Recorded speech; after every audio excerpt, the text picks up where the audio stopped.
Para entender por qué México se independizó en 1821, es imprescindible cruzar el Atlántico. El punto de partida no está en los campos de batalla del Bajío ni en las montañas del sur del virreinato. Está en España. En la España de 1820, un país agotado, humillado y dividido contra sí mismo. Hacía apenas 6 años que las tropas napoleónicas habían sido expulsadas de la península ibérica tras la Guerra de la Independencia Española, un conflicto que dejó el país en ruinas económicas y con una fractura política profunda entre quienes querían un Estado moderno y constitucional, y quienes deseaban restaurar el poder absoluto de la corona. El rey Fernando VII había regresado al trono en 1814 prometiendo respetar la Constitución de 1812, la llamada La Pepa, aprobada por las Cortes de Cádiz durante la ocupación francesa. Era un documento revolucionario para su época. Establecía la soberanía nacional, la separación de poderes, la libertad de imprenta y abolía la Inquisición. Pero Fernando VII no tardó en traicionar esa promesa. En mayo de 1814, apenas llegado a Madrid, el rey firmó el decreto que derogaba la Constitución y restauraba el absolutismo. Mandó encarcelar a los diputados liberales, persiguió a quienes habían colaborado con el gobierno constitucional y gobernó como si los últimos 6 años no hubieran existido. Los liberales pasaron a la clandestinidad.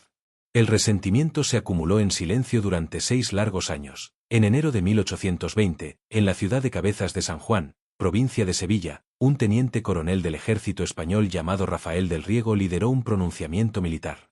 No era una rebelión popular ni una revolución de masas. Era un levantamiento de oficiales liberales que habían combatido a Napoleón, que creían haber derramado su sangre por una España libre, y que no estaban dispuestos a seguir sirviendo a un rey que los traicionaba. El pretexto inmediato fue significativo. Las tropas concentradas en Andalucía estaban a punto de ser embarcadas hacia América para sofocar las rebeliones independentistas en las colonias. Eran soldados que habían sobrevivido la guerra peninsular y que enfrentaban la perspectiva de morir en tierras lejanas, en una causa que ya no reconocían como propia.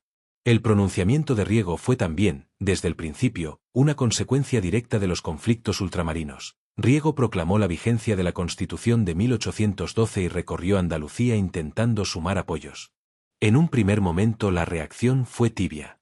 Pero el movimiento prendió en otros puntos de España, La Coruña, Zaragoza, Barcelona. En pocas semanas, la situación se había vuelto irreversible. Fernando VII comprendió que no tenía ejército suficientemente leal para resistir. El 7 de marzo de 1820, el rey firmó el decreto que restauraba la Constitución de 1812. Según la tradición histórica, ese mismo día escribió en privado una frase que lo retrata con exactitud brutal: «Marchemos francamente, y yo el primero, por la senda constitucional». No marchó francamente. Lo que hizo fue obedecer a la fuerza, buscar el momento oportuno para recuperar su poder absoluto y, mientras tanto, sabotear desde dentro a los gobiernos liberales que se sucedieron. Pero en 1820, para el mundo exterior, Fernando VII era ya un rey constitucional. Y eso cambiaría todo. La Constitución de 1812, que ahora volvía a estar en vigor, no era un documento menor. Era uno de los textos constitucionales más avanzados de su época, comparable a las constituciones revolucionarias francesas y a la norteamericana. Su reimplantación en 1820 ponía sobre la mesa un conjunto de medidas que en la Nueva España resultaban explosivas. Primero, la soberanía residía en la nación, no en el monarca. El rey retenía el poder ejecutivo, pero estaba sometido a las Cortes, un parlamento elegido. Esto significaba que el poder virreinal en la Nueva España, ese poder omnímodo que los altos funcionarios ejercían en nombre del rey, quedaba teóricamente subordinado a una instancia representativa. Segundo, la libertad de imprenta. Durante décadas, la Inquisición y la censura civil habían controlado qué se leía y qué se pensaba en el virreinato. La Constitución abría esa compuerta. Las ideas ilustradas, los debates políticos, la crítica al sistema colonial, todo ello podía circular con mayor libertad. Para una élite criolla que llevaba años leyendo en secreto a Rousseau, a Montesquieu, a los padres fundadores norteamericanos, esto era una transformación radical del ambiente intelectual. Tercero, la supresión del Tribunal de la Inquisición. Esto afectaba directamente el poder de la Iglesia Católica en el virreinato, una institución que no solo controlaba la moral pública sino que poseía enormes extensiones de tierra, manejaba créditos y ejercía una influencia social que ningún virrey podía ignorar. Cuarto, la abolición de los señoríos y los privilegios estamentales. En la Nueva España esto se traducía como una amenaza directa a las mercedes de tierra, los títulos nobiliarios y los fueros especiales que la aristocracia criolla y los grandes terratenientes habían acumulado durante siglos. Quinto, la representación americana en las Cortes. La Constitución reconocía a los habitantes de los territorios ultramarinos como ciudadanos españoles con derecho a elegir diputados. Esto era, en teoría, una apertura política. Pero en la práctica, los liberales peninsulares tendían a subrepresentar a América, y los criollos sabían que nunca tendrían en las Cortes un peso proporcional a su riqueza ni a su población. Al periodo comprendido entre 1820 y 1823, durante el cual la Constitución de Cádiz estuvo vigente en España, la historia lo conoce como el Trienio Liberal. Fue un periodo de efervescencia política, de libertad de prensa, de clubs constitucionales y de agrias disputas entre liberales moderados y radicales.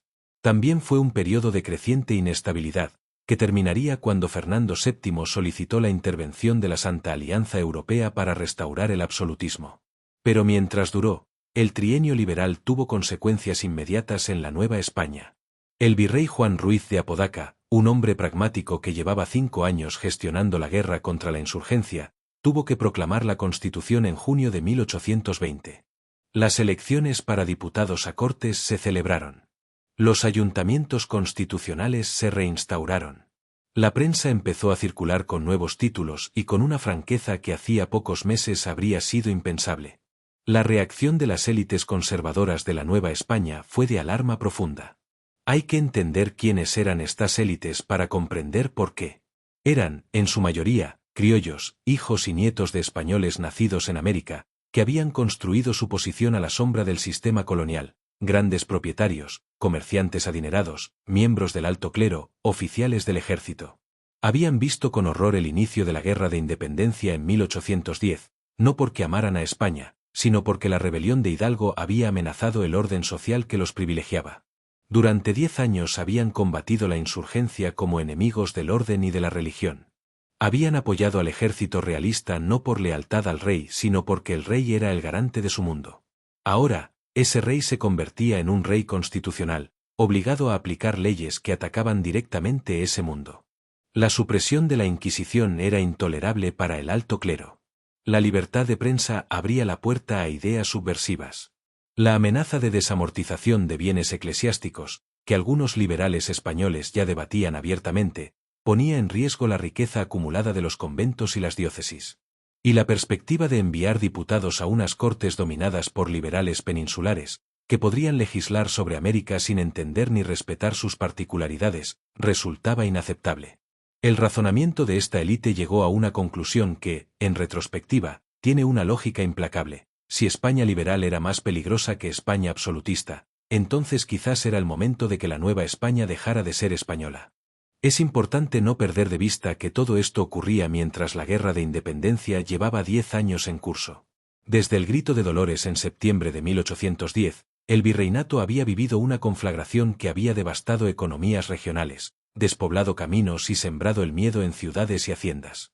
Para 1820, los grandes líderes insurgentes históricos estaban muertos o sometidos. Miguel Hidalgo había sido ejecutado en 1811. Ignacio Allende, también en 1811. José María Morelos, el más brillante estratega de la insurgencia, había sido fusilado en 1815. La rebelión parecía en su fase terminal. Lo que quedaba era una guerra de guerrillas, fragmentada, sin un mando unificado, sostenida en las serranías del sur por hombres como Vicente Guerrero, que llevaba años resistiendo con pocos recursos pero una determinación inquebrantable.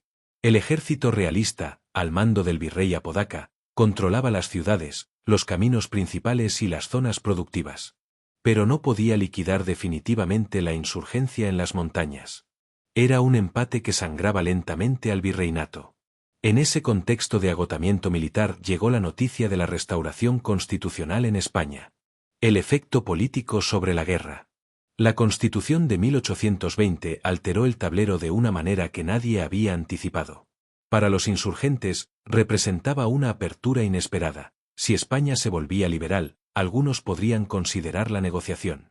Para las élites conservadoras del virreinato, representaba un peligro que las empujaba, paradójicamente, hacia la misma independencia que durante 10 años habían combatido. Y para el clero, cuyo peso institucional era determinante, era una amenaza existencial. En ese momento preciso, el conflicto dejó de ser simplemente entre insurgentes y realistas. Se convirtió en algo más complejo, una crisis de legitimidad en la que la metrópoli misma había cambiado las reglas del juego, dejando a sus más fieles defensores en América sin suelo firme bajo los pies. En el centro de esta crisis está la figura de Fernando VII, y vale la pena detenerse en ella porque su personalidad fue, en buena medida, el motor involuntario de los acontecimientos. Fernando VII es uno de los monarcas más estudiados y más vituperados de la historia española. Nacido en 1784, creció en una corte disfuncional, enfrentado con sus propios padres y manipulado por camarillas que se disputaban el poder.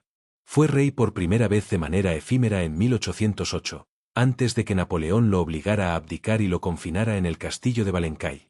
Regresó al trono en 1814 con el apoyo entusiasta de un pueblo que lo aclamaba como el deseado. Pero el Fernando VII real era una persona de escasa visión política, desconfiado, vengativo y, sobre todo, radicalmente incapaz de comprender que el mundo había cambiado. Mientras Europa debatía constituciones y soberanías populares, él pensaba en términos de derechos divinos y potestades absolutas. Su respuesta a cada crisis fue la misma: resistir, disimular, maniobrar en la sombra y esperar el momento de revertir lo que consideraba una usurpación de su poder. En 1820, cuando firmó el decreto constitucional con la pistola del pronunciamiento de Riego apuntándole metafóricamente a la cabeza, Fernando VII no había cambiado. Seguía siendo el mismo rey que en 1814 había suprimido la Constitución. Lo que había cambiado era su capacidad de resistir.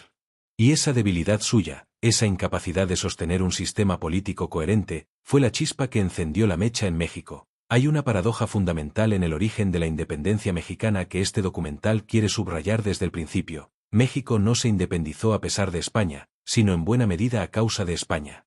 O más precisamente, a causa de la España liberal de 1820.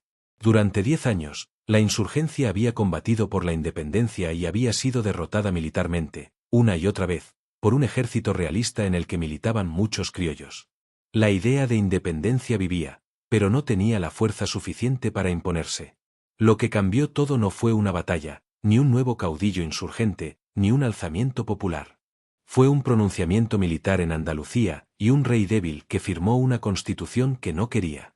La Constitución de Cádiz de 1820 hizo algo que 10 años de guerra no habían logrado. Convenció a quienes tenían el poder real en la Nueva España, las élites criollas, el alto clero, los mandos militares, de que la independencia era preferible a la continuidad colonial. No por amor a la libertad ni por convicción republicana. Por miedo. Por interés. Por supervivencia. Esa es la primera pieza del tablero de ajedrez. Una pieza movida en Madrid que, a miles de kilómetros de distancia, desencadenó una cadena de reacciones que ninguno de sus protagonistas supo prever completamente. Lo que vino después, la conspiración, el pacto, el plan, la campaña, no hubiera sido posible sin este primer movimiento involuntario de un rey constitucional a su pesar. En los meses siguientes a junio de 1820, en las trastiendas y sacristías de la Ciudad de México, los hombres que habían defendido al rey de los insurgentes empezarían a reunirse en secreto para decidir que ya no querían defender al rey. De esas reuniones hablaremos en el siguiente segmento. La Profesa es un templo barroco situado en el corazón de la Ciudad de México, a pocas cuadras del Zócalo, construido por la Compañía de Jesús en el siglo XVII y cedido posteriormente al clero secular tras la expulsión de los jesuitas en 1767.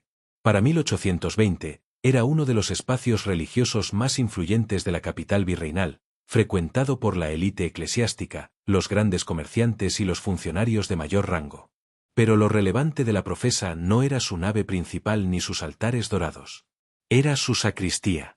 Ese espacio semiprivado, alejado de las miradas indiscretas, donde el clero realizaba sus reuniones internas, fue el escenario de algo que, desde fuera, habría parecido perfectamente inocente, un grupo de hombres respetables reuniéndose en un edificio religioso. Nadie habría imaginado que en esas reuniones se estaba decidiendo el destino de un virreinato de más de 6 millones de habitantes. El contexto institucional de la conspiración. Es fundamental entender que esto no fue una conspiración de aventureros ni de revolucionarios románticos. Fue una conspiración de establishment. Los hombres que se reunieron en la Profesa eran, en su mayoría, exactamente los mismos que habían reprimido la insurgencia de Hidalgo y Morelos. Eran el sistema.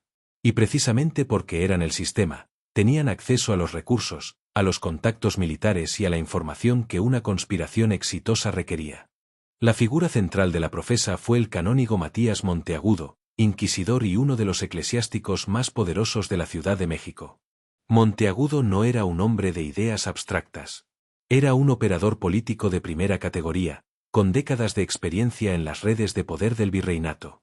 Había sido, irónicamente, uno de los impulsores del golpe de Estado de 1808 contra el virrey José de Iturrigaray, cuando las élites conservadoras destituyeron a un virrey que consideraban demasiado próximo a los criollos autonomistas. 12 años después, ese mismo Monteagudo lideraba una conspiración para separar a la Nueva España de España. El hombre no había cambiado. Lo que había cambiado era el cálculo de lo que convenía. Junto a Monteagudo se reunían miembros del alto clero catedral, representantes de los grandes comerciantes del Consulado de México, propietarios de minas y haciendas, y algunos oficiales del ejército realista. No todos dejaron nombre en los registros históricos, lo cual no es accidental. La discreción era parte del diseño. Una conspiración que se documenta es una conspiración que fracasa. El perfil social del grupo. Si tuviéramos que trazar el perfil sociológico de los asistentes a las reuniones de la Profesa, encontraríamos a hombres que compartían varias características. Eran, en su mayoría, criollos o peninsulares asentados desde hacía décadas en la Nueva España. Poseían fortunas considerables vinculadas al comercio, la minería o la tierra. Mantenían vínculos estrechos con la Iglesia institucional, y habían construido su prosperidad bajo el amparo del sistema colonial. Para ellos, la independencia no era un ideal político. Era una póliza de seguros. Para entender las decisiones que se tomaron en la Profesa hay que entender el diagnóstico que hacían sus protagonistas de la situación.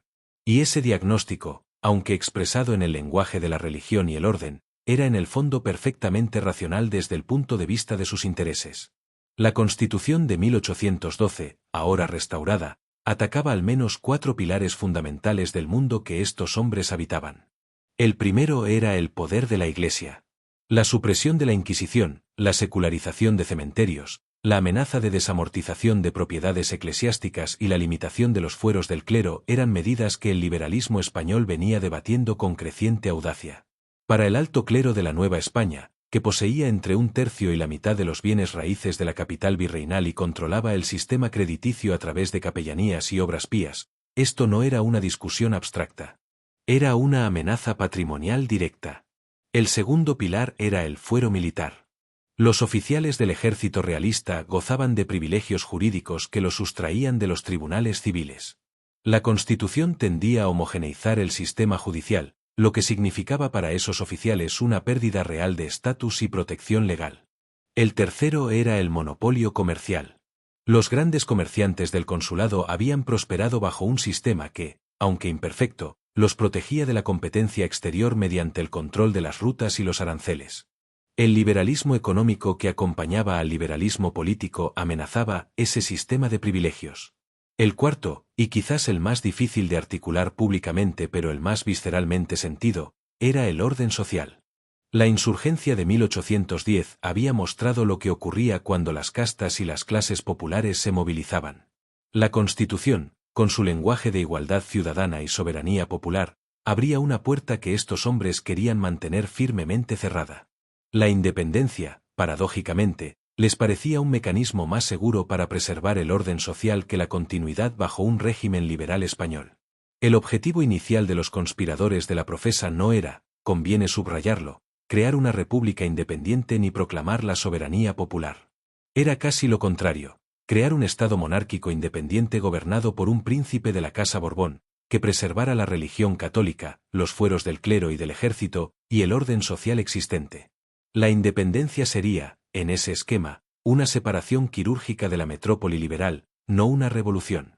El modelo que tenían en mente era el de una monarquía moderada, con un príncipe europeo, preferiblemente un infante español, que legitimara el nuevo Estado ante las potencias internacionales, garantizara la continuidad dinástica y, sobre todo, que no fuera Fernando VII constitucional. La Nueva España se separaría de España no para liberarse de la monarquía, sino para liberarse de la constitución que ahora la constreñía. El problema de la ejecución. Pero un plan de este tipo requería algo que los conspiradores de la profesa no tenían: un brazo militar. Los hombres que se reunían en la sacristía podían movilizar recursos, influir sobre el cabildo eclesiástico y presionar al virrey, pero no podían comandar tropas. Necesitaban a alguien dentro del ejército realista. Alguien con rango, con credibilidad entre la tropa y, sobre todo, con la capacidad de gestionar la transición sin desencadenar un baño de sangre. Ese alguien existía. Se llamaba Agustín de Iturbide. Un aspecto frecuentemente soslayado en los relatos populares sobre la conspiración es la relación entre los reunidos en la profesa y el virrey Juan Ruiz de Apodaca.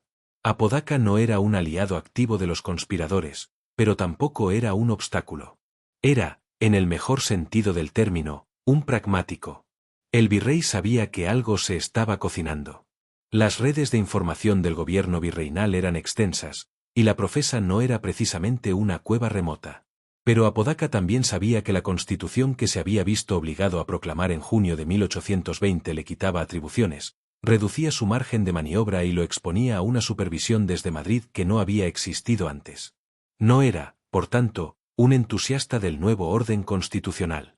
Lo que hizo Apodaca fue, básicamente, mirar hacia otro lado. No persiguió a los conspiradores. No ordenó su arresto. Fue suficientemente inactivo como para permitir que la conspiración prosperara, sin comprometerse tan abiertamente que su nombre quedara en los documentos. Es la actitud del hombre que intuye que el barco se hunde y decide no anclar su destino al de la embarcación. Las limitaciones constitucionales sobre el virrey. Hay una dimensión adicional que merece atención. La Constitución de 1812 transformaba el estatuto del propio virrey. El cargo pasaba a denominarse jefe político superior, y sus poderes quedaban limitados por los ayuntamientos constitucionales, la Diputación Provincial y el marco legislativo de las Cortes. Apodaca, un marino veterano acostumbrado al mando unipersonal, encontraba este nuevo entorno institucional incómodo y humillante. No es difícil imaginar que su pasividad ante la conspiración tuviera también una dimensión personal. Si el sistema constitucional se iba a imponer de todas formas, quizás era mejor que fueran otros quienes cargaran con las consecuencias. Reconstruir con exactitud lo que ocurrió en las reuniones de la profesa es una tarea que desafía a los historiadores, porque los conspiradores hicieron exactamente lo que cualquier conspirador inteligente debe hacer: no dejaron actas detalladas.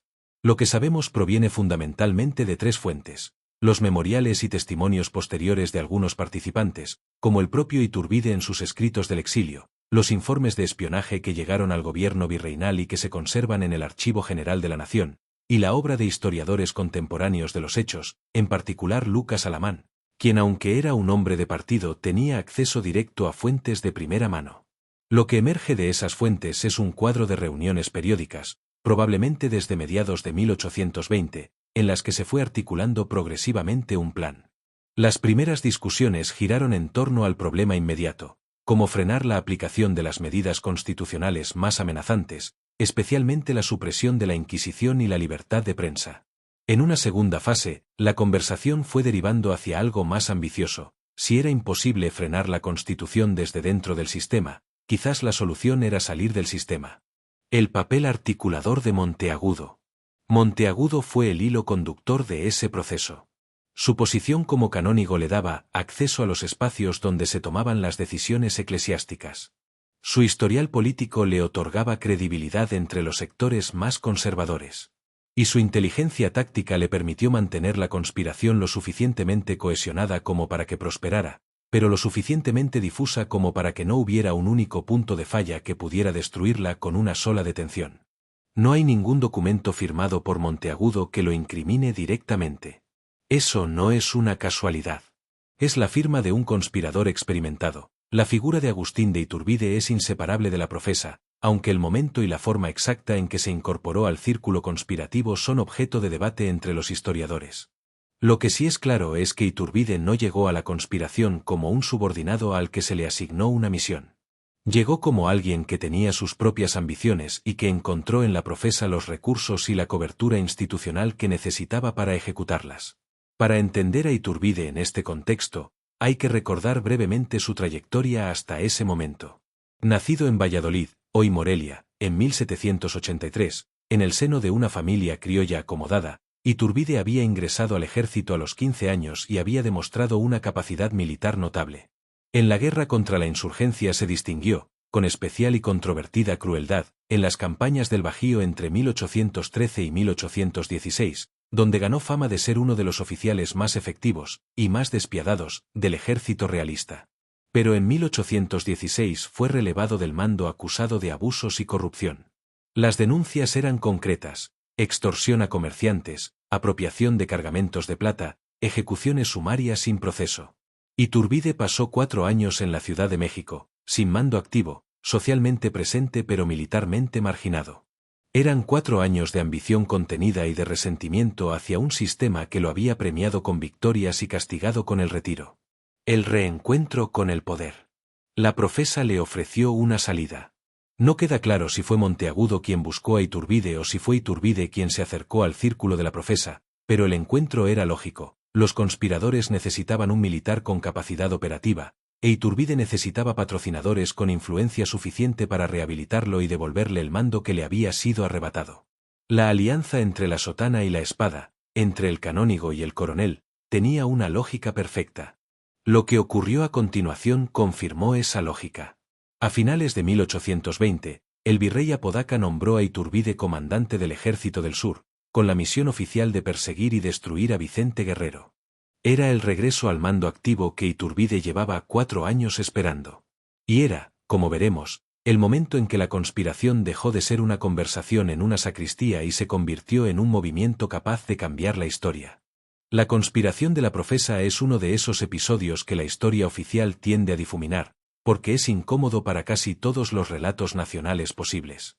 No encaja bien en el relato heroico de la independencia, porque sus protagonistas no eran héroes populares sino miembros del establishment colonial. No encaja bien en el relato conservador, porque implica admitir que la independencia fue en buena medida una maniobra de élites y no una gesta nacional. Y no encaja bien en el relato liberal, porque subraya que el liberalismo mismo fue el catalizador involuntario de un proceso que buscaba precisamente frenar el avance del liberalismo. Pero la incomodidad histórica no es un defecto de los hechos.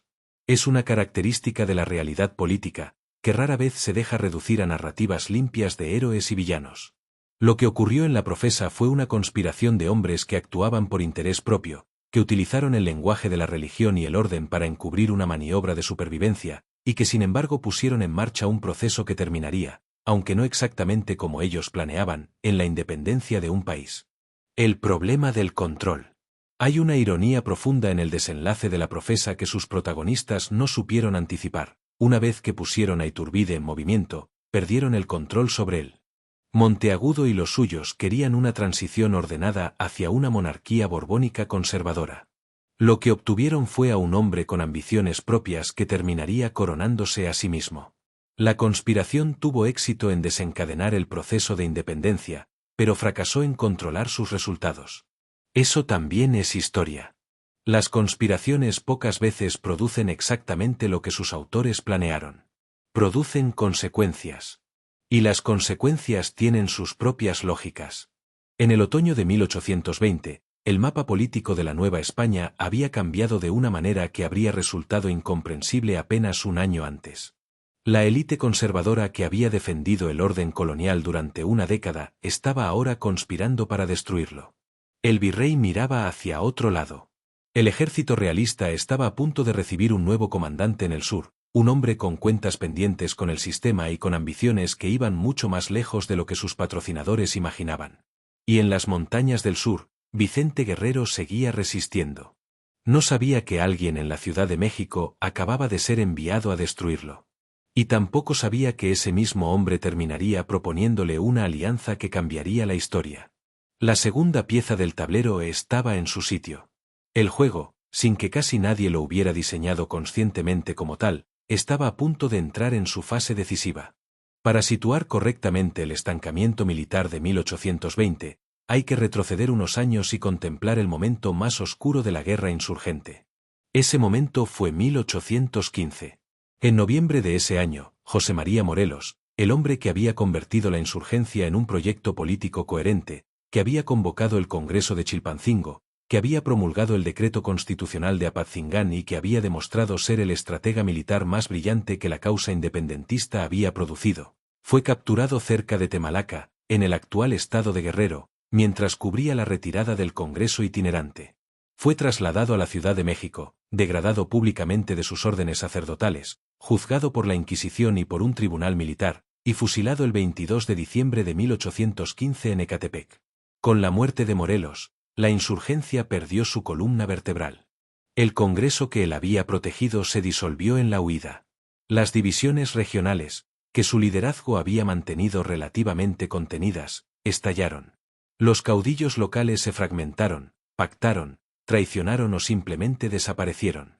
Hacia 1816 y 1817, el ejército realista bajo el virrey Félix María Calleja, quien había ascendido al cargo precisamente por su eficacia represora, parecía estar ganando la guerra de manera definitiva. Los números del desastre insurgente. Los números eran elocuentes. Donde en 1811 y 1812 la insurgencia había llegado a movilizar decenas de miles de hombres y a controlar territorios extensos desde Guanajuato hasta Oaxaca, hacia 1816 lo que quedaba eran partidas dispersas, sin comunicación entre sí, sin abastecimiento regular, sin capacidad de plantear batallas campales. El ejército realista había perfeccionado un sistema de contrainsurgencia que combinaba la represalia sobre las comunidades que albergaban guerrilleros, los indultos individuales para quien se rindiera, y las expediciones punitivas que destruían sistemáticamente las bases de apoyo rebeldes. El sistema funcionó. Entre 1816 y 1820, la mayoría de los líderes insurgentes supervivientes aceptaron el indulto que el nuevo virrey Apodaca ofreció generosamente, como parte de una política deliberada de pacificación. Entre ellos figuraban Ignacio Rayón, Manuel Mier y Terán, y muchos otros de menor rango. Guadalupe Victoria optó por ocultarse en las selvas veracruzanas antes que rendirse, pero su capacidad operativa era nula. La guerra parecía terminarse no con una gran batalla decisiva sino con un lento agotamiento, como una hoguera que se apaga cuando se queda sin combustible. En ese contexto de desbandada y capitulaciones, Vicente Guerrero fue la excepción. Y esa excepción merece ser examinada con cuidado, porque no tiene una explicación simple. Guerrero había nacido hacia 1782 en Tixtla, en la región que hoy lleva su nombre, en el actual estado de Guerrero.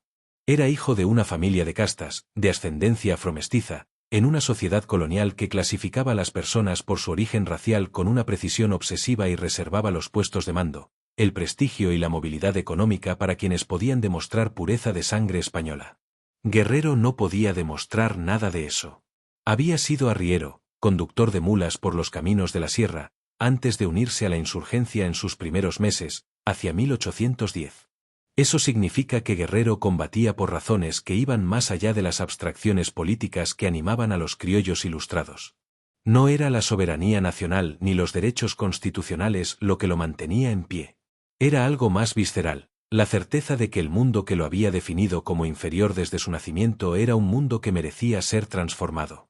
Esa convicción no se negocia fácilmente con una carta de indulto. Y esa convicción fue, en última instancia, lo que lo hizo irreductible.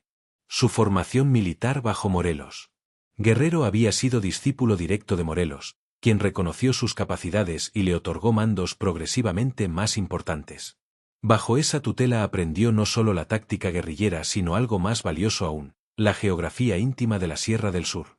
Conocía cada cañada, cada paso de montaña, cada ranchería que podía ofrecer refugio o alimentos. Sabía qué comunidades eran confiables, qué rutas eran invisibles para el ejército regular y qué estaciones del año hacían los caminos de la sierra impracticables para las columnas de infantería con artillería. Ese conocimiento era su verdadero ejército. Más que los hombres que comandaba, cuyo número fluctuaba entre unos pocos cientos y algún pico eventual de varios miles según las circunstancias. Lo que hacía a Guerrero militarmente invencible en su propio terreno era esa inteligencia territorial acumulada durante años de campaña.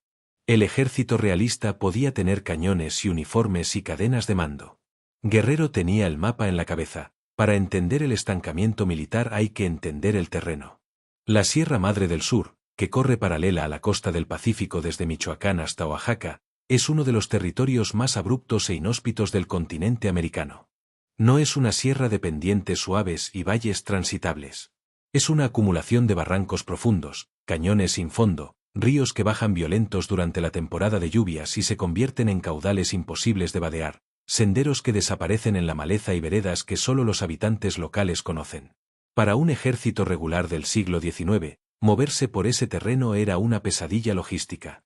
La artillería, ventaja táctica definitiva del ejército realista en campo abierto, se convertía en la sierra en un lastre insoportable. Los cañones no podían ser arrastrados por caminos que no existían, y sin cañones la infantería realista perdía gran parte de su superioridad de fuego. Los caballos de la caballería resbalaban en los senderos empapados de lluvia. Los suministros tardaban semanas en llegar desde la base logística más próxima. Y la fiebre, la disentería y las picaduras de insectos en el trópico húmedo diezmaban a las columnas expedicionarias con una eficacia que los guerrilleros no necesitaban igualar con las armas. El clima como aliado estratégico. La temporada de lluvias en la Sierra del Sur, que se extiende aproximadamente desde junio hasta octubre, era, para las fuerzas de Guerrero, una aliada de valor incalculable. Los caminos se volvían intransitables. Los ríos se desbordaban. Las columnas realistas que se internaban en la sierra durante esos meses encontraban que el terreno mismo las combatía. Los guerrilleros, en cambio, conocían los refugios, sabían cuándo bajar y cuándo subir, y podían subsistir con los recursos que la propia sierra proporcionaba. Esta asimetría geográfica es el núcleo del estancamiento. No era que el ejército realista fuera incompetente. Era que sus competencias, la disciplina de formación, el fuego coordinado de artillería, la logística de columnas regulares, eran precisamente las que el terreno hacía irrelevantes.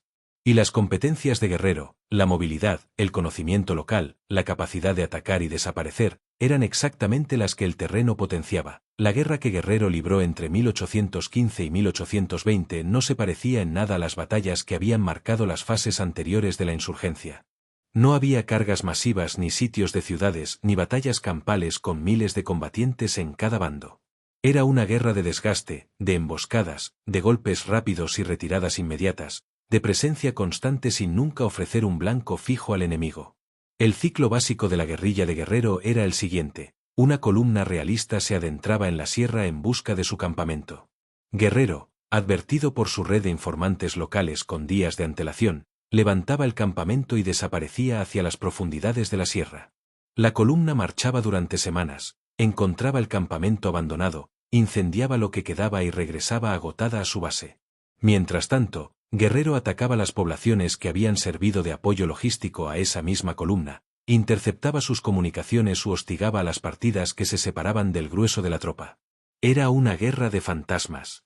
El ejército realista combatía contra un enemigo que nunca estaba donde se esperaba, que nunca ofrecía la batalla decisiva que permitiera aniquilarlo, que se reconstituía con rapidez pasmosa después de cada derrota parcial.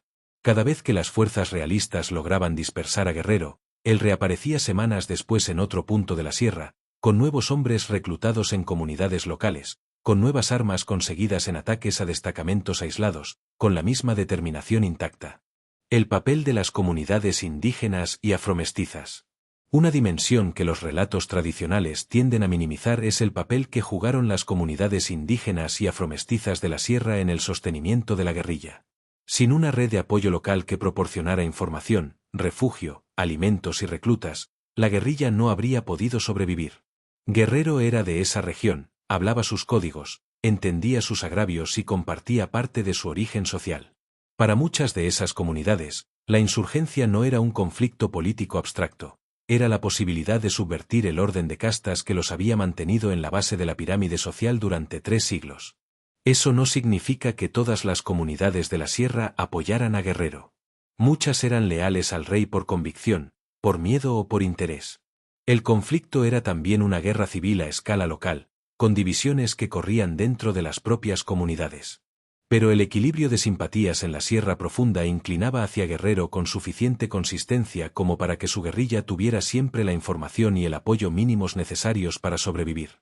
El ejército realista no escatimó recursos en sus intentos de liquidar la guerrilla de Guerrero. Entre 1815 y 1820, el virreinato envió al sur una sucesión de comandantes con mandatos explícitos de acabar con la resistencia. El resultado fue, en todos los casos, el mismo: éxitos tácticos parciales, victorias en encuentros aislados, capturas de lugartenientes y destrucción de campamentos, seguidos de la reaparición inevitable de Guerrero en otro punto de la sierra. El comandante Gabriel de Armijo fue uno de los más persistentes en esta tarea. Operó en la región durante años, conocía el terreno razonablemente bien para ser un oficial peninsular, y logró infligir a Guerrero varias derrotas serias. Pero nunca logró el objetivo final. Cada vez que Armijo consideraba haber dado el golpe definitivo, Guerrero reaparecía. La frustración de los comandantes realistas está documentada en la correspondencia oficial del periodo. Sus informes al virrey alternan entre el optimismo de quien cree haber liquidado la resistencia y la resignación de quien comprueba que no fue tan definitivo como parecía. El costo humano y económico para el virreinato. Mantener las campañas en el sur tenía un costo que el virreinato pagaba con creciente dificultad. Las finanzas del erario virreinal, diezmadas por una década de guerra, no podían sostener indefinidamente expediciones costosas a terrenos inhóspitos que no producían el resultado esperado. Los soldados enviados a la sierra enfermaban, desertaban o morían en proporciones que no tenían justificación estratégica clara. Los oficiales más capaces preferían destinos con más perspectivas de gloria y ascenso que la guerra de guerrillas en una sierra que parecía engullir hombres sin producir victorias. Para 1820, la situación en el sur se había convertido en lo que los estrategas militares modernos llaman un pantano, un conflicto en el que el bando más poderoso no puede ganar porque las condiciones del terreno anulan su superioridad, y en el que el bando más débil no puede ser destruido porque no aspira a ganar en el sentido convencional, sino simplemente a sobrevivir y mantener viva la llama de la resistencia. Eso era exactamente lo que Guerrero estaba haciendo.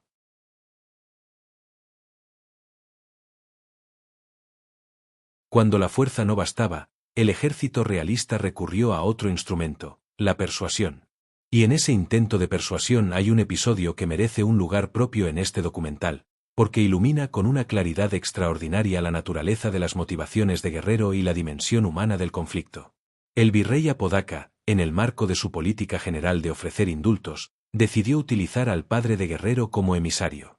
Pedro Guerrero, anciano y leal al rey, fue convencido o presionado para que escribiera a su hijo instándolo a rendirse y aceptar el perdón real. En algunos relatos, el padre fue enviado personalmente a la sierra para encontrarse cara a cara con Vicente. El encuentro, tal como lo han reconstruido los historiadores a partir de tradiciones orales y relatos posteriores, fue uno de los momentos más dramáticamente humanos de toda la guerra de independencia. Un padre anciano cruzando la sierra bajo bandera de parlamento, portando la oferta de clemencia de un virrey para un hijo que llevaba más de una década combatiendo. Y un hijo que lo recibió, que lo escuchó, y que le respondió con una frase que se ha convertido en una de las más citadas de la historia mexicana: prefiero la patria a mi padre. El significado histórico del rechazo. Hay que ser cuidadosos con esta frase. Como ocurre con muchas citas históricas de este periodo, su autenticidad textual es debatible. Es posible que las palabras exactas sean una reconstrucción posterior elegida por su potencia retórica. Pero el hecho en sí, que Guerrero rechazó el indulto incluso cuando fue ofrecido por su propio padre, está documentado con suficiente consistencia en las fuentes como para considerarlo verídico en su esencia. Y lo que ese hecho revela es importante: Guerrero no era un hombre que combatiera por cálculo o por falta de alternativas. Combatía por convicción. A diferencia de muchos líderes insurgentes que habían aceptado el indulto no por cobardía sino porque habían llegado a la conclusión de que la causa estaba perdida, Guerrero había tomado la decisión opuesta. Para él, rendirse era traicionar algo que iba más allá de sí mismo. Esa decisión fue la que mantuvo viva la insurgencia cuando todo. Para 1820, la guerra en el sur había adquirido la forma de un empate estructural. No era que las fuerzas estuvieran igualadas en términos absolutos. El ejército realista seguía siendo infinitamente superior en recursos, armamento, número de hombres y capacidad logística. Lo que estaba igualado era la capacidad de alcanzar los objetivos estratégicos. El objetivo del ejército realista era eliminar la insurgencia. No podía alcanzarlo porque el terreno y las tácticas de Guerrero hacían imposible la destrucción total de una fuerza que no necesitaba controlar territorio sino simplemente existir. El objetivo de Guerrero era mantener viva la resistencia y, si las condiciones lo permitían, extenderla. No podía alcanzar el segundo, extenderla significativamente, porque carecía de recursos para salir de la sierra y plantar cara al ejército realista en campo abierto. Pero el primero, simplemente sobrevivir y seguir combatiendo, lo alcanzaba con una consistencia que desafiaba a sus enemigos. El agotamiento psicológico del ejército realista. Hay una dimensión del estancamiento que las cifras no capturan, el agotamiento moral. Los soldados realistas que combatían en la Sierra del Sur lo hacían en condiciones físicas brutales, lejos de sus bases, sin perspectiva clara de victoria, en un conflicto que su propia cadena de mando describía como casi resuelto desde hacía años pero que obstinadamente no se resolvía. El contraste entre el discurso oficial y la realidad cotidiana de los hombres en el campo generaba una brecha de credibilidad que minaba la moral de las tropas. Los desertores del ejército realista no eran una rareza. Algunos terminaban uniéndose a las partidas guerrilleras, llevando consigo armas, municiones, y lo más valioso, información sobre los planes y disposiciones de las fuerzas que perseguían a Guerrero. La guerra estaba creando su propia dialéctica de desgaste que, con el tiempo, favorecía al lado más pequeño, lo demás se apagaba. El sur insurgente no era solo un problema militar. Era un problema político y económico de primera magnitud. La región controlada o disputada por Guerrero abarcaba zonas productoras de algodón, cochinilla y cacao, y cortaba algunas de las rutas comerciales entre la Ciudad de México y los puertos del Pacífico. La presencia guerrillera interrumpía el tráfico comercial, encarecía los seguros de los convoys y mantenía en estado de inseguridad permanente a los rancheros y pequeños propietarios de la región. Pero quizás más importante que el daño económico directo era el daño político simbólico. La incapacidad del ejército realista para liquidar a Guerrero enviaba un mensaje que cualquier observador podía leer: el virreinato más rico del Imperio español no era capaz de pacificar su propio territorio. Ese mensaje resonaba en España, donde el debate sobre qué hacer con las colonias americanas se intensificaba. Resonaba entre las propias élites novohispanas, para quienes la guerrilla del sur era la prueba de que el sistema colonial se había vuelto incapaz de mantener el orden que supuestamente era su razón de ser. En el otoño de 1820, cuando las reuniones de la Profesa llegaban a sus conclusiones y cuando el virrey Apodaca firmaba el nombramiento de Iturbide como comandante del Ejército del Sur, Vicente Guerrero tenía aproximadamente 38 años y llevaba casi una década combatiendo. Era un hombre forjado por la guerra hasta el punto en que la guerra y él eran inseparables. Conocía el hambre, el frío de la sierra en las noches de altura y el calor aplastante de los valles en agosto. Había visto morir a la mayoría de quienes habían comenzado la campaña junto a él. Guerrero no sabía, en ese otoño de 1820, que las circunstancias estaban a punto de cambiar de una manera que ninguno de sus planes podía haber anticipado. No sabía que la conspiración que se gestaba en la Ciudad de México lo necesitaba a él, o más precisamente, necesitaba su negativa a rendirse, necesitaba que la guerra siguiera existiendo como problema irresuelto para que la solución que la Profesa ofrecía tuviera sentido. Sin la guerrilla de Guerrero, el argumento de que el sur era un problema que requería una solución política radical perdía su urgencia. En ese sentido paradójico, Guerrero era la pieza del tablero que hacía posibles los movimientos de todas las demás. No porque lo supiera, sino porque su mera existencia, su obstinada, casi irracional negativa a desaparecer, creaba las condiciones que otros aprovecharían. La historia a veces funciona así: los que resisten sin plan terminan siendo los que hacen posible el plan de otros. El estancamiento militar en el sur era, en 1820, una realidad que todos los actores del conflicto conocían y que nadie sabía cómo resolver en sus propios términos. El ejército realista no podía ganar la guerra que libraba. Guerrero no podía ganar la guerra que libraba. Pero tampoco podían dejar de librarla. Lo que ese empate produjo fue algo que ninguno de sus protagonistas diseñó conscientemente: una ventana de vulnerabilidad en el sistema político del virreinato. Una guerra que no se resuelve es una herida que no cierra.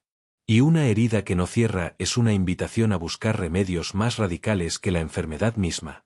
Agustín de Iturbide fue enviado al sur con el mandato explícito de cerrar esa herida por la fuerza. Era un oficial experimentado, ambicioso y conocedor de la guerra contrainsurgente. Sobre el papel, era la elección lógica. Lo que el virrey Apodaca y los conspiradores de la Profesa no podían prever es que Iturbide tenía sus propios planes, y que esos planes no incluían la destrucción de Guerrero sino algo mucho más inesperado: una conversación. De ese hombre, de su perfil, de su historia y de sus ambiciones, hablaremos en el segmento siguiente. En los 3 segmentos anteriores hemos trazado el contexto que hizo posible la independencia de México, la crisis constitucional que sacudió a España en 1820, la conspiración conservadora que se gestó en la Profesa, y el estancamiento militar que mantenía al sur del virreinato en una guerra sin solución. 3 piezas del tablero, cada una moviéndose en su propio espacio, todavía sin converger. Pero las piezas de un tablero no se mueven solas. las mueven las manos. Y en este tablero, la mano que terminaría moviendo todas las demás piezas pertenecía a un hombre que en el otoño de 1820 llevaba 4 años apartado del poder, consumiendo su ambición en la Ciudad de México, esperando el momento que sentía que le había sido arrebatado injustamente. Su nombre completo era Agustín Cosme Damián de Iturbide y Aramburu. La historia lo recordaría simplemente como Iturbide, o, durante los 11 meses que duró su corona, como Agustín, emperador de México. Para entender lo que hizo, y por qué fue capaz de hacerlo, necesitamos entender quién era. No el símbolo, no el mito, no el villano de los libros de texto liberales ni el héroe de los relatos conservadores. El hombre, Agustín de Iturbide, nació el 27 de septiembre de 1783 en Valladolid, capital de la Intendencia de Michoacán, la ciudad que hoy conocemos como Morelia. No es un dato menor, Valladolid era una de las ciudades más cultas y políticamente activas del virreinato, sede de un importante obispado, de colegios eclesiásticos y de una clase criolla que se sabía a sí misma en el centro cultural de la Nueva España. Era también una ciudad en la que la tensión entre criollos y peninsulares era especialmente visible, porque los primeros eran suficientemente educados y prósperos como para resentir con nitidez las limitaciones que el sistema colonial imponía sobre ellos. Su padre, José Joaquín de Iturbide, era un vasco peninsular de familia acomodada que había llegado a la Nueva España y prosperado como hacendado. Su madre, María Josefa de Aramburu, era criolla, nacida en el virreinato. Esa doble sangre, peninsular por el padre, criolla por la madre, era algo que Iturbide compartiría con muchos de los protagonistas de su época y que definiría, de una manera que él probablemente no supo articular nunca del todo, su relación ambivalente con España y con América. Creció en una hacienda familiar, con acceso a educación de calidad en el Colegio de San Francisco de Sales de Valladolid, y desde muy joven mostró dos aptitudes que lo acompañarían toda su vida, una capacidad natural para el mando y una atracción irresistible hacia las apariencias del poder. Sus contemporáneos lo describen como un joven de presencia física imponente, alto, bien formado, con una naturalidad en el porte que hacía que los demás le prestaran atención antes de que hubiera dicho una sola palabra. Iturbide ingresó al ejército en 1797, a los 14 años, como cadete del Regimiento Provincial de Valladolid.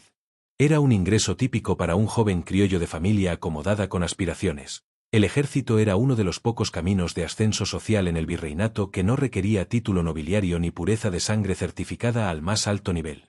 Con capacidad, valentía y las conexiones adecuadas, un criollo podía llegar a oficial. Y Iturbide tenía las tres cosas. Sus primeros años de carrera transcurrieron en los conflictos menores que salpicaban el virreinato a finales del período colonial, escaramuzas con grupos indígenas en las fronteras, guardia de convoys, maniobras de presencia en zonas de tensión. No había una guerra grande que lo pusiera a prueba. Hasta 1810. El inicio de la Guerra de Independencia, la primera decisión.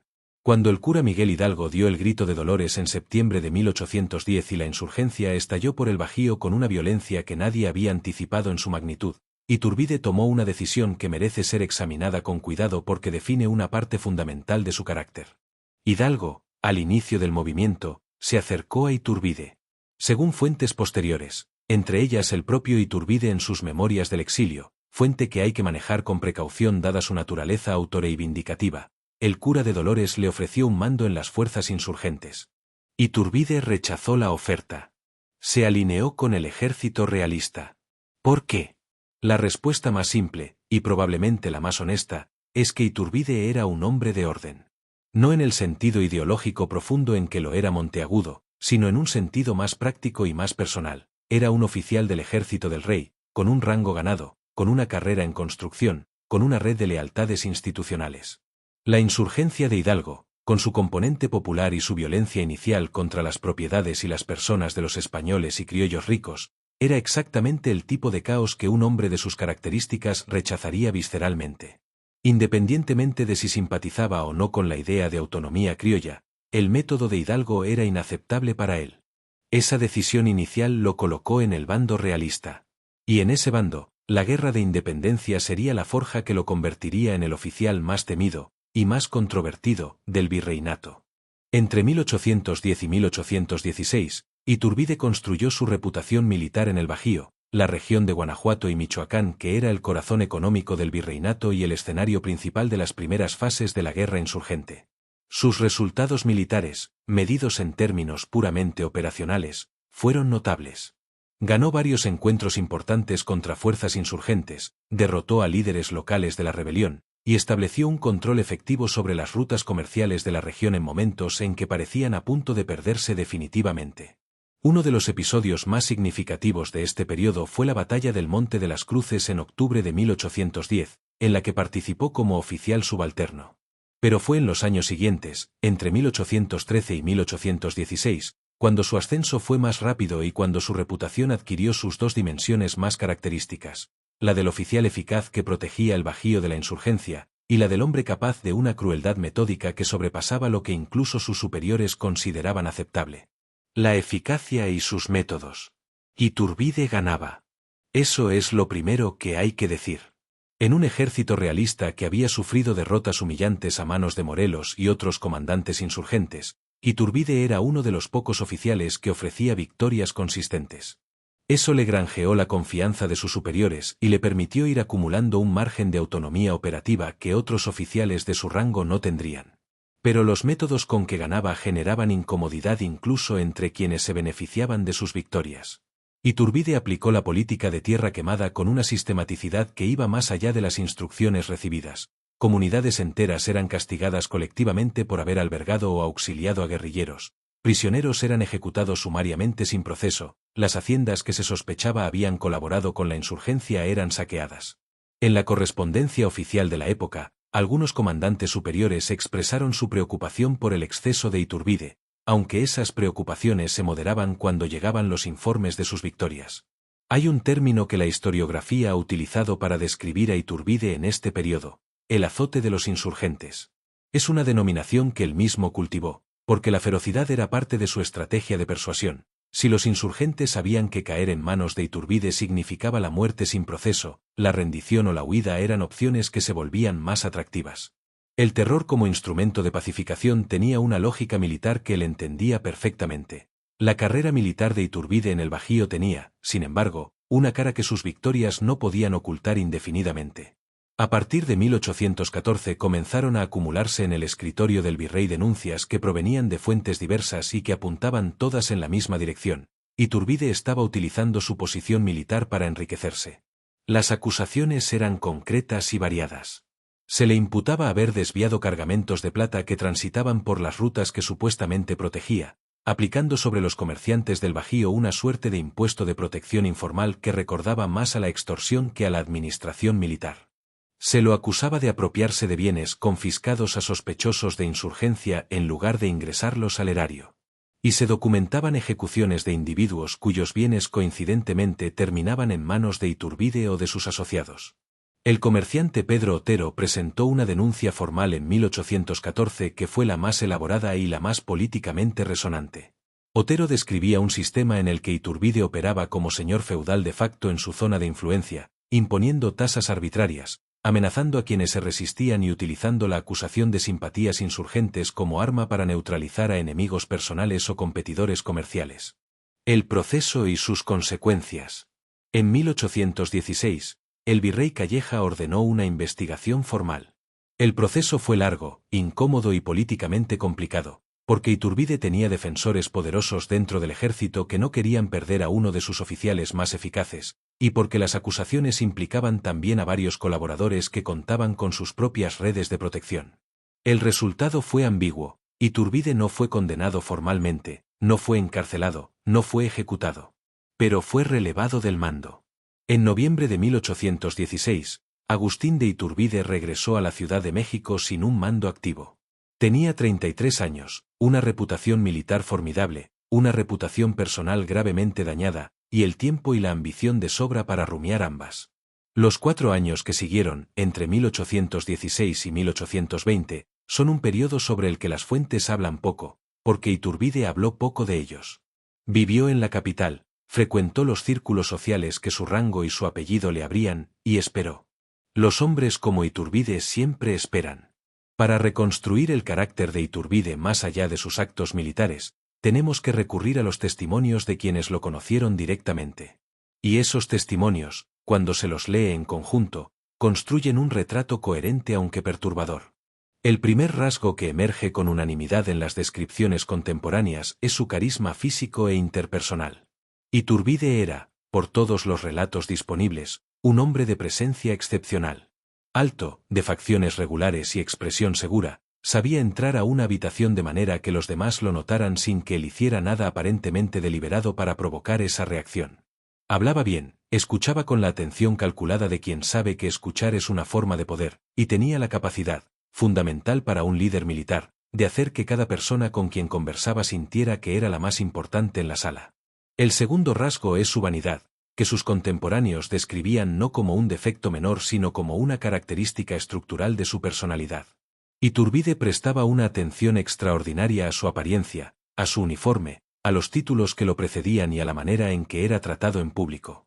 No era la vanidad frívola de quien simplemente desea ser admirado, era la vanidad instrumental de quien entiende que la apariencia del poder es una parte esencial del poder mismo.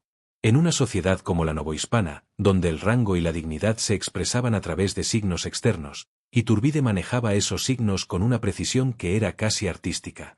La inteligencia táctica. El tercer rasgo, y quizás el más importante para entender lo que vendría después, es su inteligencia táctica. Iturbide no era un intelectual. No hay evidencia de que leyera filosofía política, de que se interesara en los debates constitucionales de su época más allá de lo estrictamente necesario para maniobrar en ellos, o de que tuviera una visión ideológica coherente sobre el futuro de México. Lo que tenía era algo diferente y en muchos sentidos más poderoso. Una lectura extraordinariamente precisa de las situaciones concretas, de los intereses de los actores que lo rodeaban, y de los momentos en que había que actuar y en los que había que esperar. Era el tipo de inteligencia que no se aprende en los libros sino en el campo de batalla y en las negociaciones de trastienda. La inteligencia del hombre que evalúa una situación no en términos abstractos sino en términos de quién tiene qué, quién quiere qué, y qué hace falta para que los intereses de todos confluyan temporalmente en una dirección que a él le convenga. En 1820, cuando las condiciones del tablero se transformaron, esa inteligencia táctica sería su arma más poderosa. Una de las preguntas más debatidas en la historiografía sobre Iturbide es también la más sencilla de formular y la más difícil de responder. ¿Qué quería? ¿Tenía convicciones políticas propias, o era simplemente un oportunista que adaptaba sus declaraciones a las circunstancias? La respuesta honesta es que probablemente era las dos cosas, de una manera que no era contradictoria sino complementaria.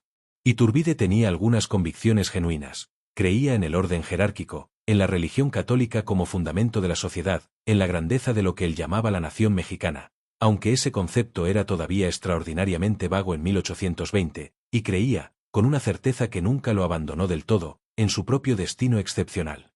Estaba convencido de que era un hombre llamado a hacer algo grande, aunque la forma exacta de esa grandeza estaba, hasta 1820, por definir. Sobre esa base de convicciones relativamente escasas, construía un discurso que era extraordinariamente flexible. Había combatido a los insurgentes como enemigos del rey y de la religión, utilizando exactamente el lenguaje que sus superiores esperaban. Cuando las circunstancias cambiaron, utilizaría el lenguaje de la patria y la unión con una convicción aparente que convencería a hombres tan diferentes entre sí como los conspiradores de la Profesa y el insurgente Vicente Guerrero. Esa flexibilidad discursiva no era hipocresía vulgar, era la marca de un político nato que entendía que las palabras son instrumentos, no compromisos. El modelo que tenía en mente. Hay un elemento que los historiadores han señalado como especialmente revelador de las ambiciones de Iturbide, su admiración por Napoleón Bonaparte. No es un dato menor. Napoleón era el modelo disponible, en aquel momento histórico, de lo que un hombre de origen no aristocrático podía alcanzar mediante la combinación de capacidad militar, carisma político y un momento histórico propicio. Un general que se había coronado emperador. Un hombre que había reconfigurado el mapa de Europa por la fuerza de su voluntad y su talento. Iturbide no tenía la genialidad militar de Napoleón, ni su profundidad intelectual, ni la escala de sus recursos.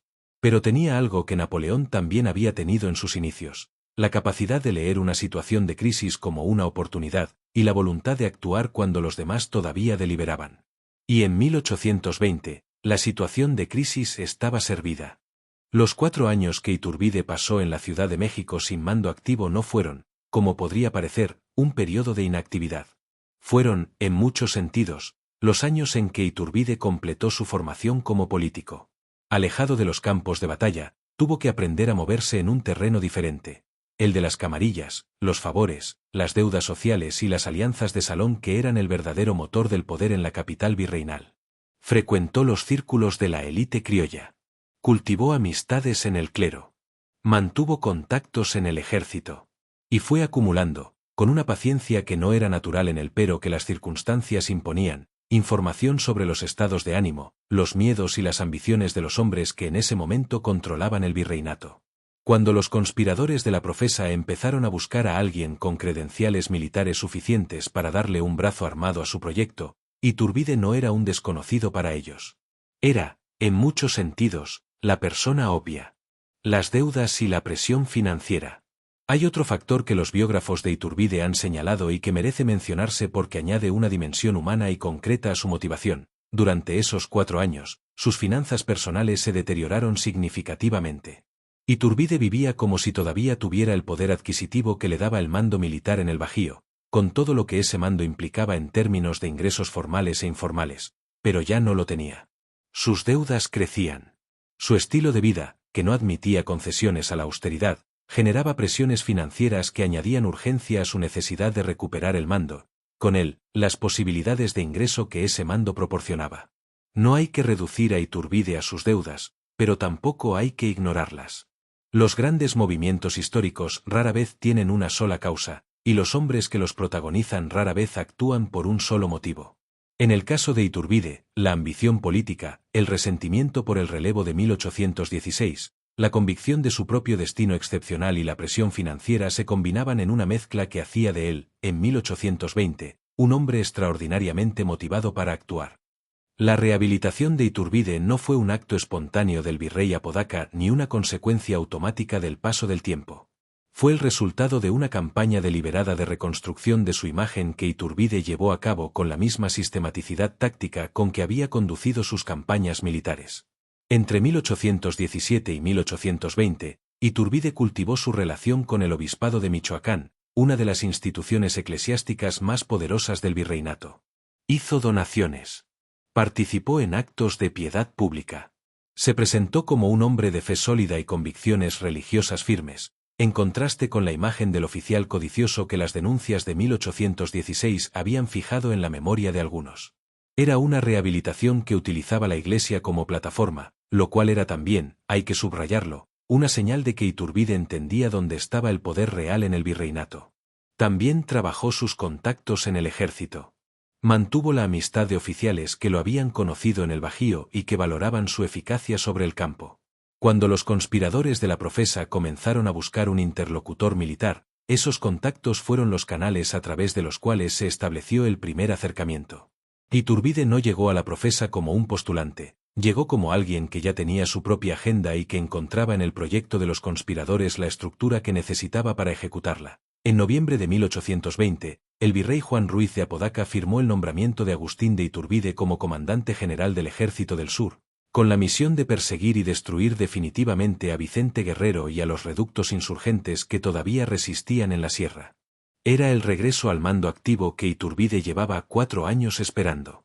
El nombramiento fue posible gracias a la confluencia de varios factores: las recomendaciones de oficiales influyentes del ejército, el respaldo de sectores del clero que habían observado su rehabilitación pública con aprobación, y la actitud del propio Apodaca, que necesitaba resolver el problema del sur y que valoraba la eficacia probada de Iturbide sobre el campo más que los expedientes de su proceso de 1816, archivados pero no cerrados.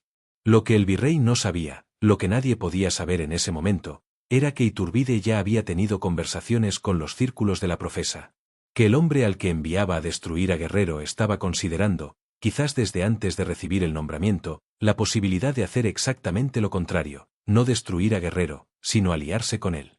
La ironía del nombramiento. Hay una ironía brutal en este momento que merece ser subrayada. Apodaca nombró a Iturbide precisamente porque era el oficial más duro y más efectivo que tenía disponible para terminar con la insurgencia. Y al nombrarlo, entregó a los conspiradores de la profesa, y al propio Iturbide, el instrumento que necesitaban para que la conspiración pasara del papel a la acción. La herramienta con que el virrey esperaba resolver el problema del sur se convertiría en el mecanismo de su propia destrucción como representante del poder colonial. Pocas veces en la historia un hombre ha sido traicionado de manera tan eficaz por su propia decisión racional. Cuando miramos el perfil de Iturbide en el otoño de 1820 con la distancia que da la historia, lo que vemos es un hombre que era, de maneras que no siempre son cómodas de reconocer, extraordinariamente adecuado para el papel que estaba a punto de desempeñar. Tenía credibilidad entre el ejército realista porque había combatido a los insurgentes durante años con una eficacia indiscutible. Eso significaba que cuando llegara el momento de convencer a oficiales y soldados realistas de que cambiaran de bando, su palabra tendría un peso que la de un insurgente o un conspirador civil jamás podría tener. Tenía vínculos con el clero, cultivados pacientemente durante sus años de espera. Eso significaba que el poder institucional de la Iglesia no estaría en su contra cuando llegara el momento de lanzar el movimiento. Tenía la flexibilidad ideológica necesaria para construir un proyecto que fuera simultáneamente aceptable para los conservadores de la profesa, para los insurgentes supervivientes como Guerrero, y para los sectores medios del virreinato que simplemente querían que la guerra terminara. Ese tipo de elasticidad política es un talento raro, y Iturbide lo poseía en grado notable. Y tenía, finalmente, la ambición personal suficiente para asumir el riesgo que el proyecto implicaba. Construir una independencia desde adentro del sistema, convenciendo a los propios soldados del rey de que dejaran de serlo, era una empresa que requería una audacia que pocos hombres habrían estado dispuestos a ejercer. Iturbide estaba dispuesto. Llevaba 4 años esperando exactamente este tipo de oportunidad.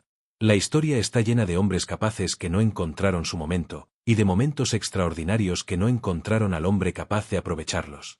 En el otoño de 1820, en la Nueva España, el momento y el hombre convergieron. Agustín de Iturbide era, en muchos sentidos, un producto defectuoso del sistema colonial que estaba a punto de destruir.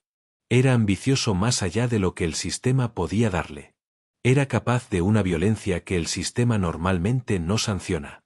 Era lo suficientemente flexible para traicionar sus lealtades previas sin que esa traición pareciera, en el momento en que ocurría, una traición. Y era suficientemente inteligente para entender que el mundo estaba cambiando y que quien no cambiara con él quedaría aplastado bajo el peso de ese cambio. Lo que hizo con ese momento, la alianza con Guerrero, el plan de Iguala, la campaña de las 3 garantías, la entrada triunfal en la Ciudad de México, es la historia que contaremos en los segmentos siguientes. Pero para entender esa historia, era imprescindible entender primero a este hombre, sus orígenes, sus victorias, sus crímenes, sus 4 años de espera y la ambición que nunca lo abandonó. Porque lo que viene a continuación no es solo la historia de cómo México se independizó. Es también la historia de cómo un hombre brillante, ambicioso y profundamente imperfecto encontró el instante preciso en que sus defectos se convirtieron en virtudes, y sus virtudes en la llave de una nación. En los 4 puntos anteriores de este tablero, hemos colocado las piezas fundamentales: una España sacudida por el liberalismo gaditano, cite, 607, una élite mexicana conspirando en las sombras de la profesa, cite, 426, un Vicente Guerrero irreductible en las montañas del sur, cite, 254, y un Agustín de Iturbide, cuya ambición y carisma lo convertían en el ejecutor ideal para cualquier plan radical, cite, 171. El 16 de noviembre de 1820, estas piezas finalmente entran en contacto físico. Cuando Iturbide sale de la Ciudad de México hacia el sur, no solo cruza los límites de la capital, cruza el umbral de la historia colonial. Lo que Apodaca diseñó como una misión de exterminio para cerrar la herida del sur, cite, 389, Iturbide lo transformará en el mecanismo de su propia apoteosis política. Esta es la crónica de los 100 días que cambiaron el destino de un continente. Bloque 1. La logística del despliegue, el ejército del sur. La salida de Iturbide no fue un movimiento discreto. Al mando del regimiento de Celaya, una unidad que le profesaba una lealtad personal casi fanática, y apoyado por batallones de caballería de la frontera, Iturbide movilizó una maquinaria de guerra que consumía recursos que el erario virreinal apenas podía sostener, cite, 319. El virrey Apodaca le otorgó el título de comandante general del sur y rumbo de Acapulco. Pero más allá de los títulos, le entregó el control sobre las comunicaciones con el Pacífico. Iturbide, con la inteligencia táctica que lo caracterizaba, cite, 106, sabía que quien controlaba el camino a Acapulco controlaba el oxígeno económico de la capital. En su marcha, el coronel no solo estudiaba posiciones enemigas, estudiaba los puntos de estrangulamiento comercial que le darían poder de negociación en el futuro. Bloque 2. el ambiente en la sierra, el impacto del terreno. Al llegar a su base en Teloloapan, el ejército de Iturbide se enfrentó al mismo enemigo que había devorado a los comandantes realistas durante 5 años, la Sierra Madre del Sur, CITE, 273. El clima húmedo, las lluvias tardías de finales de 1820 y las enfermedades tropicales empezaron a diezmar a los soldados criollos y peninsulares acostumbrados a las llanuras del centro. Las fuentes del ramo Operaciones de Guerra del AGN muestran un flujo constante de informes de Iturbide quejándose de la falta de suministros, de la deserción y del estado miserable de la tropa. Este escenario de desolación fue fundamental para la psicología del mando. Iturbide comprendió, con una lucidez que sus superiores en la capital no tenían, que la victoria militar convencional era una quimera en ese laberinto de barrancos, CITE, 276. Bloque 3. Pedro Asensio, el muro de realidad. Antes de poder parlamentar con Guerrero, Iturbide tuvo que enfrentar a su perro guardián, Pedro Asensio de Alquisiras. Asensio era un táctico brillante de la guerra de guerrillas, conocedor de cada vereda de la Tierra Caliente, CITE, 268. En diciembre de 1820, en los encuentros de Zapotepec, las vanguardias de Iturbide fueron literalmente emboscadas y destrozadas. Para el azote de los insurgentes, CITE, 72, este revés fue un golpe a su vanidad estructural, CITE, 101. Pero también fue el catalizador de su pragmatismo. Si no podía derrotar a los lugartenientes de Guerrero, ¿cómo esperaba aniquilar al líder principal? La fuerza había fallado, era hora de activar el plan de las sacristías. Bloque 4. La diplomacia de la pluma, el 10 de enero de 1821. Iturbide decidió que su campo de batalla sería el papel. El 10 de enero de 1821, envió la primera carta formal a Vicente Guerrero. El contenido de esta misiva es una pieza maestra de manipulación política y flexibilidad discursiva, CITE, 122. En lugar de exigir la rendición, Iturbide apeló a la identidad americana. Utilizó la crisis de la Constitución de Cádiz como un enemigo común, CITE, 663. Planteó que España, al volverse liberal, había traicionado tanto a los realistas como a los insurgentes. Nuestras opiniones no son tan distantes, escribió Iturbide, intentando borrar con una frase 10 años de ejecuciones sumarias y política de tierra quemada que él mismo había ejecutado, CITE, 69. Bloque 5. El dilema de Guerrero, entre la patria y la sospecha. Vicente Guerrero recibió la carta con una desconfianza lógica. Él era el hombre que había preferido la patria a su propio padre, CITE, 334. ¿Cómo iba a confiar en el oficial que personificaba la crueldad realista? Sin embargo, Guerrero era también un político instintivo. Su respuesta, fechada el 20 de enero, es de una dignidad cortante. Guerrero le recordó a Iturbide sus crímenes pasados, pero dejó la puerta abierta. El líder insurgente estableció una condición no negociable, la independencia absoluta. Guerrero no quería una autonomía dentro de la monarquía española, quería un nuevo país. Esta respuesta obligó a Iturbide a dar un salto al vacío. Para ganar el apoyo de la insurgencia, debía traicionar el plan original de la profesa, que buscaba una solución borbónica moderada, CITE, 472. Bloque 6. La captura de la conducta de plata, el golpe financiero. Un movimiento político necesita dinero, e Iturbide lo consiguió con un acto de piratería terrestre. En enero de 1821, interceptó un convoy de plata que transportaba más de 500,000 pesos de los comerciantes de la capital hacia Acapulco. Este fue el punto de no retorno. Al tomar la plata, Iturbide rompió con la legalidad virreinal de manera irreversible. Utilizó el dinero para pagar las soldadas de sus hombres, asegurando una lealtad que ya no dependía de la corona, sino de su propio bolsillo. Con este capital, Iturbide dejó de ser un oficial de Apodaca para convertirse en el dueño de un ejército mercenario y patriota a la vez. Bloque 7. La red de apoyos, negociaciones en la sombra. Mientras las cartas iban y venían de la sierra, Iturbide no descuidaba su retaguardia. Mantuvo una correspondencia frenética con oficiales realistas de otras provincias y con el alto clero de Michoacán, CITE, 150.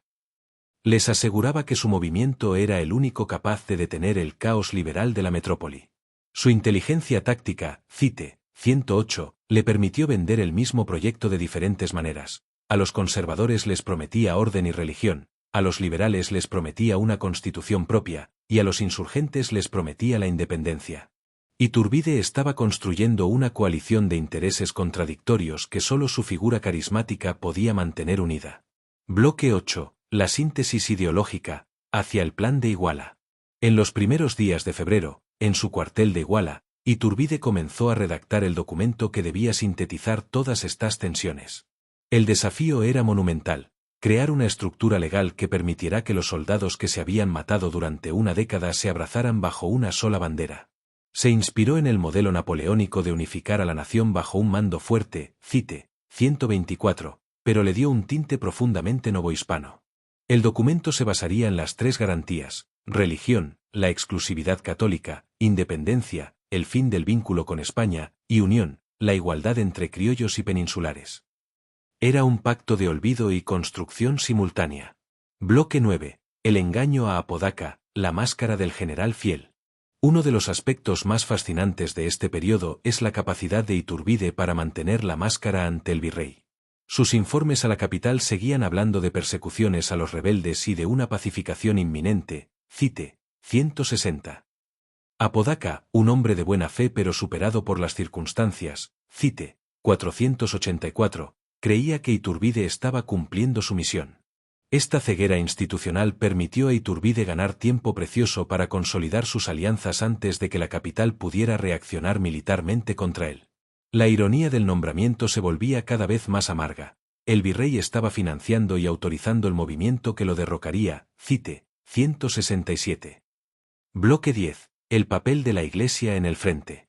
No podemos entender el éxito de la misión de Iturbide sin el papel articulador del clero local. Sacerdotes de las parroquias del sur actuaron como correos secretos entre Iturbide y Guerrero. La Iglesia, que veía en la Constitución de Cádiz una amenaza existencial, cite, 457, puso toda su red de influencia al servicio del coronel rebelde. La religión no era solo una garantía en el papel, era la infraestructura de comunicación que permitía que la conspiración fluyera en un territorio donde el ejército regular estaba ciego. Iturbide, el hombre que había reconstruido su imagen a través de la piedad pública, cite, 151, sabía explotar este recurso mejor que nadie. Bloque 11. La crisis de conciencia de los oficiales realistas. A mediados de febrero, el secreto empezó a filtrarse entre los oficiales del regimiento de Celaya.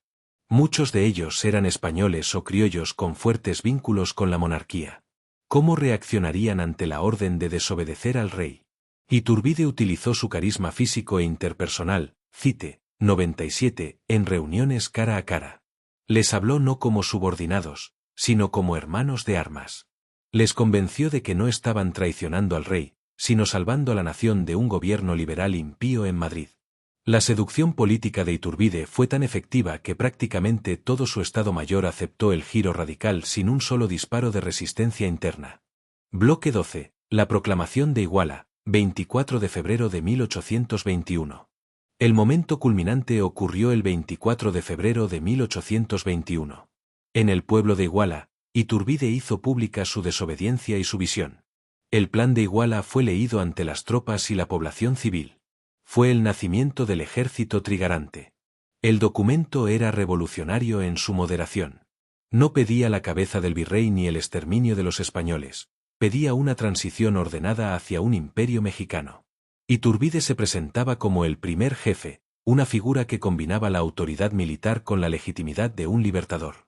El tablero ya no era el mismo, la insurgencia y el realismo habían muerto en Iguala para dar paso a algo nuevo. Bloque 13. El diseño de la bandera y el simbolismo. Iturbide entendía que la apariencia del poder es el poder mismo, cite, 103. En Iguala, encargó la confección de una bandera que representara las tres garantías.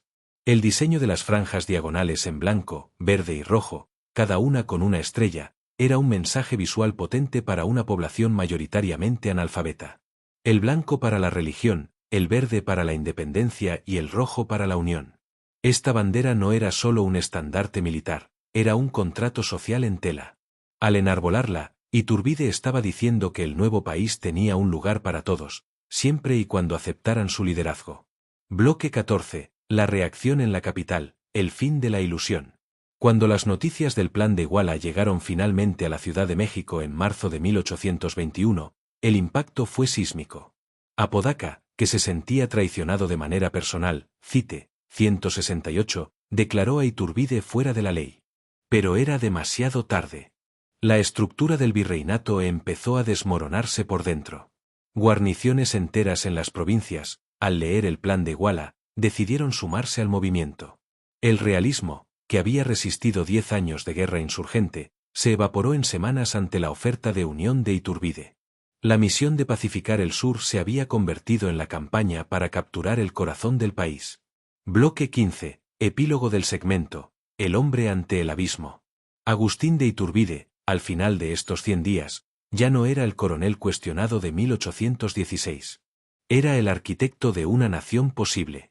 Había utilizado sus defectos, su ambición, su capacidad de engaño y su vanidad, como las herramientas necesarias para construir un consenso que nadie más podía lograr.